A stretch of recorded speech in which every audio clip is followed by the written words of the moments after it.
Bien, estimados amigos, gracias por conectarse a mi canal. Lo que te voy a decir es lo siguiente: relájate, disfruta y aprende. Con Antonio Alcocer.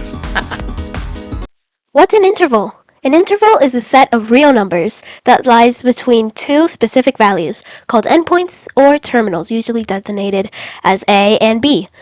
These numbers may or may not be included in the interval, depending whether it is open or closed. Intervals are widely used in mathematics, especially in analysis, algebra, and calculus, to describe ranges of values. For example, an interval can represent all numbers between 1 and 5, or -2 and 3. Therefore, it includes all real numbers except imaginary numbers. Important types of intervals.